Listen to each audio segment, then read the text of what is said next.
Gillian Ford is finding out that being the leader of the opposition residents' associations is very difficult. She is actually doing a very good job. She's unafraid, she understands what she's talking about, and she speaks in a clear and authoritative way. And she's extremely lucky with her deputy. Barry Mugglestone is also capable. He doesn't mind standing up, he doesn't mind talking about issues which he is an expert on. Likewise, Martin Goode.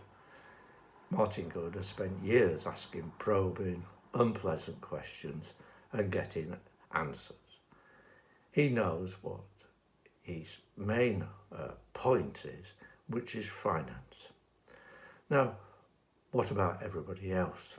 Well, Gillian really needs to decide what it means to be the leader of the residents' associations. The residents' associations traditionally were like a herd of cats. That is, that they were completely uncontrollable. They focused very sharply on trivia. It doesn't matter that, because most people, most voters, only worry about 10 yards either side of their front gate. And so looking at uneven pavements, parking, overhanging branches, street lights which don't work, are the lifeblood of the Residents' Association. But it does mean that what you're doing is surrendering everything to the reform group. Well, you might say, as they've got an overwhelming majority, well, that's just facing facts. However, the point about being an opposition group and the point about scrutiny is that the voters of Havering get an opposition which is actually asking hard questions. It doesn't appear to me that the Residents' Association know what hard questions are. So when you looked at the recent motions to council, they were idiotic.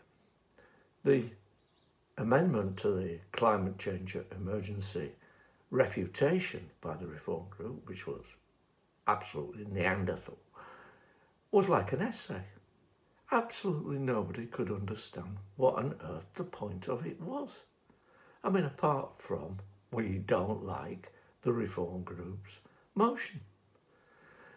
This is the sort of thing which means that they didn't have a group meeting and that they don't know how to write a succinct, pithy, straightforward amendment to a motion. On top of which, why wasn't it their motion? They're the opposition. They should be asking the hard questions. No hard questions were asked at the last council meeting. And meanwhile, Havering is lurching irreversibly towards bankruptcy.